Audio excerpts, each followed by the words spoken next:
saya kan tinggal di masjid, jadi Ustaz sering saya didapati jam orang sholat di tempat saya tertinggal. Kadang bukan jam yang mendapat jamaah. Jadi jamaah tersebut memberikannya kepada saya karena saya tinggal di situ. Bagaimana itu Pak Ustaz? Buat pengumuman kehilangan, pernah saya buat gak ada respon. Sekarang di kamar saya ada 2 jam orang tertinggal. Misalnya saya memakai, gimana hukumnya Pak Ustaz? Ini namanya luqatah. Luqatah, barang temuan, itu menjadi milik engkau wahai adinda kalau sudah setahun tak ada pemiliknya. Setahun tak ada pemiliknya, catat tanggalnya. Setahun tak ada pemiliknya, maka punya engkau. Berdoalah, pokoknya selama setahun itu berdoa supaya tak datang pemilik. Kalau dalam setahun itu ada pemiliknya, apa boleh buat, belum rezeki. Mudah-mudahan ada yang kehilangan lagi. Kenapa sebagian orang tak mau baca Sayyidina dalam selawat Nabi? Apa alasannya? Alasannya karena katanya menambah-nambah. Allahumma salli ala Sayyidina. Yang tambah-tambah. Nabi tak pernah menyebut. Nabi sendiri menyebut. Ana Sayyidu waladi Adam. Hadis sahih. Ana Sayyidu waladi Adam. Aku pemimpin anak cucu Adam. Maka saya pun menyebut Allahumma salli ala Sayyidina Muhammad. Allahumma salli wa sallim alaih. Tapi saya tak ekstrim. Yang mau pakai Sayyidina silakan. Yang tak mau pakai Sayyidina tak apa-apa. Tapi saya pakai Sayyidina jangan salahkan. Dalam solat tak membaca bismillah dalam baca Al-Fatihah, apa solatnya sah? Tentang baca basmalah dalam Fatihah hukumnya 3. Mazhab Syafi'i pakai bismillah jahar. Bismillahirrahmanirrahim. Syafi'i. Kalau Hanafi sama Hambali, Alhamdulillahi Rabbil Alamin Ar-Rahmanir Rahim. Itu Hanafi sama Hanbali. Kalau Maliki tak pakai bismillah sama sekali. Allahu Akbar. Alhamdulillahi Rabbil Alamin. Itu Maliki. Tak ada yang salah. Yang jadi salah di mana? Ketika masjid itu bermazhab Syafi'i, ente masuk petantang petenteng pakai bismillah, di situ letak kesalahannya. Makanya ketika Syekh Abdul Rahman Sudes, Imam Masjidil Haram ke Istiqlal, dia pakai bismillah. Terkejut-kejut orang Jakarta. Pakai bismillah dia tahu. Dr. Abdul Rahman Sudes dari Ummul Qura. Sebutkan, jelaskan ciri-ciri Khawarij. Apakah membid'ahkan amaliyah orang lain merasa diri paling benar merupakan ciri-ciri Khawarij? Yang memancing saya ngajak-ngajak mau mengkhawarijkan Salafi. Itu setelah saya khawarijkan Salafi, direkam, diupload, habislah saya diserang Salafi. Baca aja lah buku saya itu baik-baik. Capek saya dah kelai-kelai. Apakah Hajar Aswad sudah ada sejak Nabi Ibrahim? Hajar Aswad itu adalah salah satu barang pernak-pernik surga yang ada di bumi.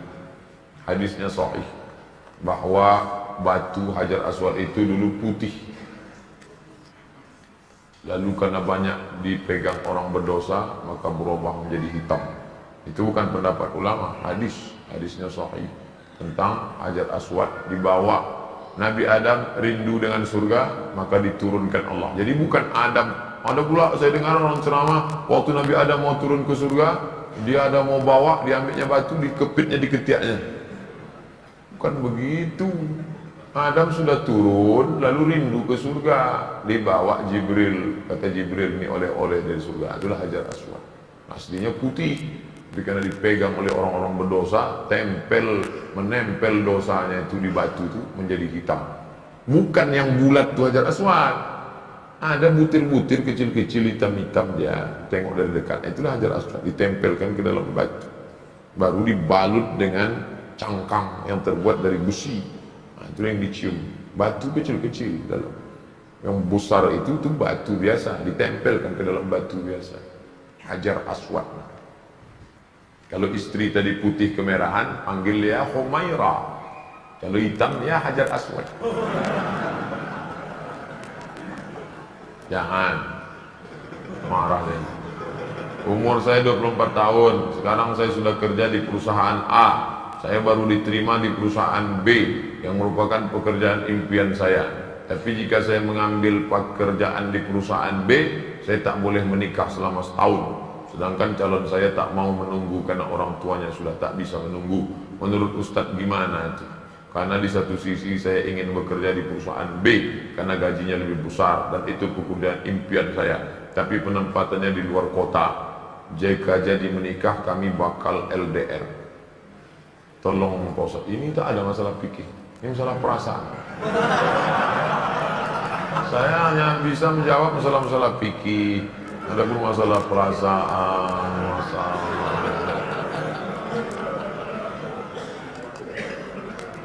saya yang bisa saya jawab tuh halal, haram, makruh, mubah, rukun, syarat, wajib, sunat, sunat muakkad. Adapun masalah ini, baiknya kalian duduk dalam musyawarah. Adinda, kita menikah ini kan saling pengertian. Aku kuliah pontang-panting mau kerja ini kerja kau balik. Tolonglah kau pahami keadaanku sekarang. Kalau dari awal aja dia tak bisa ngerti kita, gimana setelahnya? Ini belum lagi menikah, main paksa-paksa, tak bisa. Ini dua makhluk yang berbeda. Walaupun sama-sama mau makan telur ayam, yang satu mata sapi, yang satu dadar, bisa berkelahi. Dia harus mengalah. Hari ini aku mata sapi, besok kau dadar. Ya, lama-lama yang mata sapi suka dadar, yang dadar suka mata sapi. Harus begitu. Nah, kan keperasaan juga ujung. Berapa menit setelah berbuka baru azan Pak Ustaz? Waktu azan sudah buka. Tengok definisi puasa.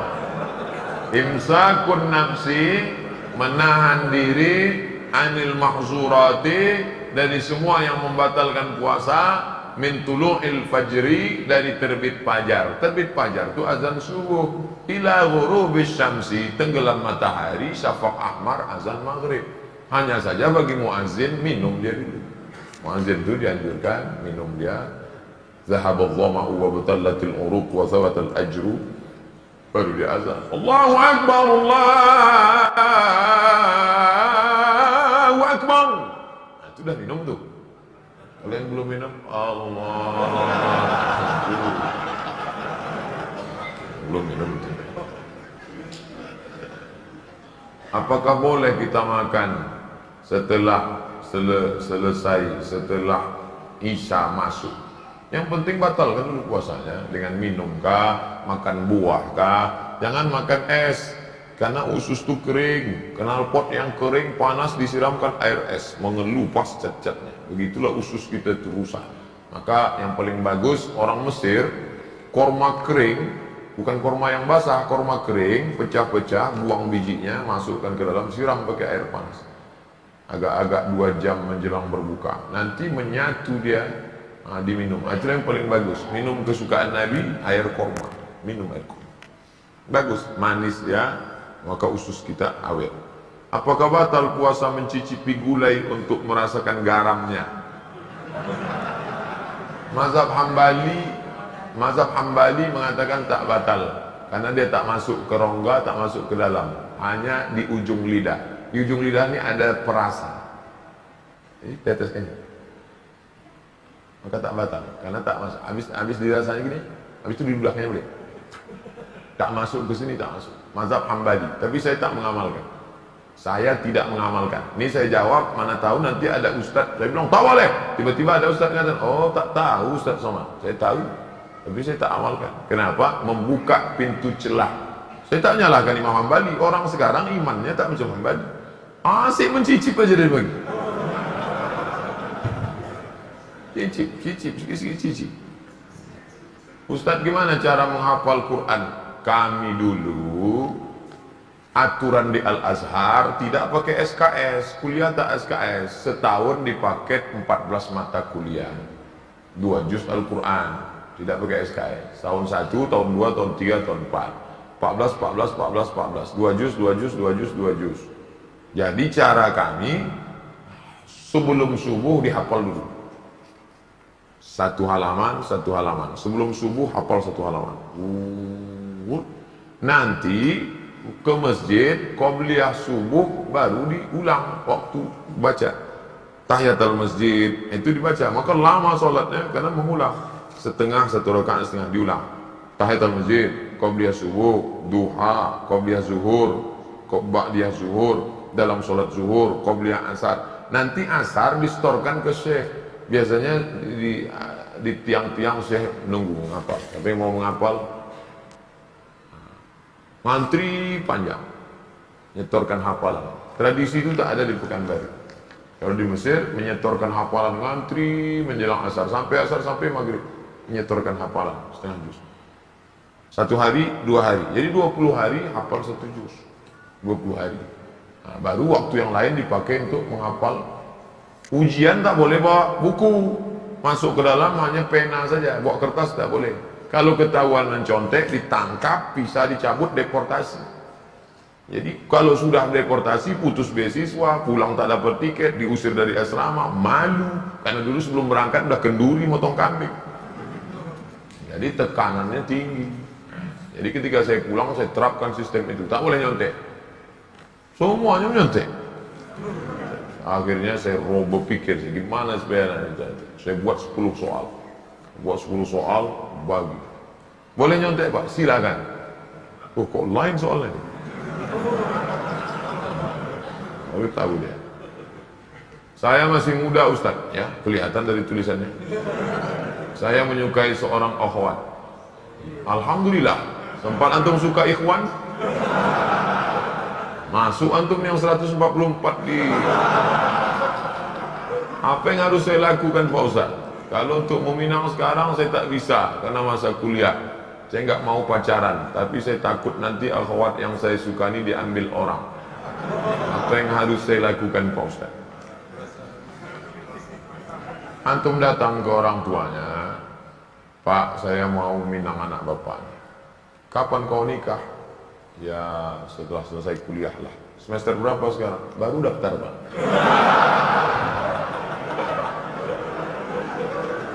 Itu rasa-rasa biasa saja tuh adik-adik sekalian.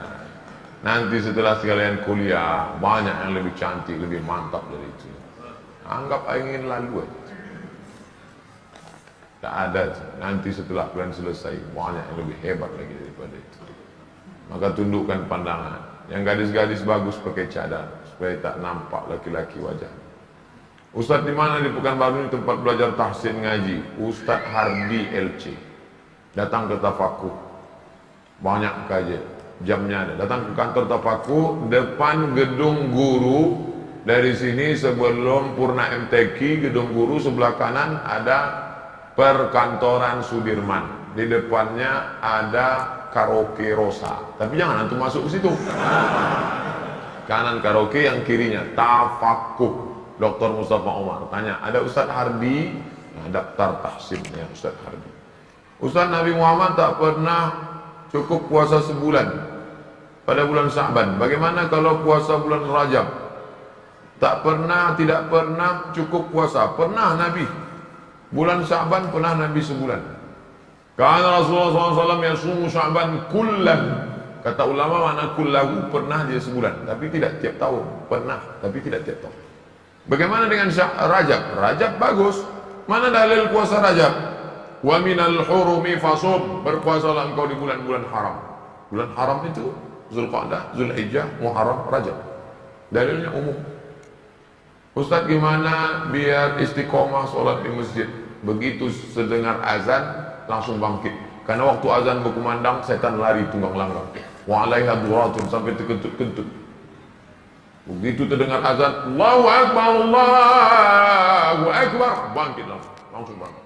Jangan antum santai nanti aja lah, nunggu iqamat, langsung berangkat, langsung ke masjid. Intizarus shalah ba'da shalah, menunggu sholat. Paksa-paksakan sampai dia mendarah daging, sehingga kalau tak sholat meleleh air mata itu. Itu baru terasa manisnya sholat jemaah. Apa saja penyebab rezeki dihambat Ustaz? Kami sudah kerja potong panting tapi hasilnya selalu kurang, malah hutang tambah banyak. Banyak berdoa kata Nabi pada orang yang dililit hutang, Allahumma inni a'udzubika minal hammi wal hazan wal ajzi wal kasal wal jubni wal bukhul wa dhala'id daini wa ghalabatir rijal. berusaha. Kalau engkau belum diberi Allah, husnuzan pada Allah.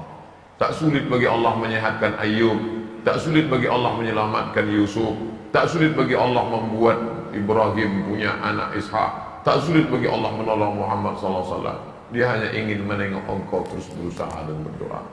Bagaimana hukumnya dalam perjalanan menuju kajian Ustadz? Kami melaksanakan sholat maghrib di jalan. Setelah selesai sholat kami tak berzikir dan langsung melanjutkan perjalanan. Bagaimana itu Pak Ustadz? Sambil naik kendaraan itu kalian berzikir. Subhanallah, subhanallah, subhanallah, subhanallah, subhanallah, subhanallah, subhanallah. Alhamdulillah, alhamdulillah, alhamdulillah. Ten, subhanallah. Alladzina yazkuruna Allah qiyaman, berzikir waktu tegak, wa qu'udan, waktu berjalan, waktu duduk, wa ala junubihim, waktu berbaring. Zikir tak boleh putus. Kalau mau cepat takut terlambat. Assalamualaikum warahmatullahi wabarakatuh. Tetap ba'diyah rawatib.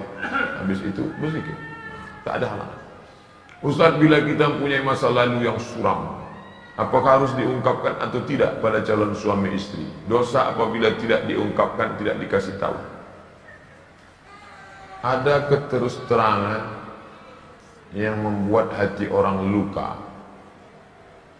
Tapi ada suatu yang antum sembunyikan bisa berefek hukum. Inishtarata thaiban, inishtarata bikran. Kata Imam Ibn Taymiyah dalam kitab Majmu' Fatawa, dikutip oleh Imam Sayyid Sabiq dalam Fikih Sunnah.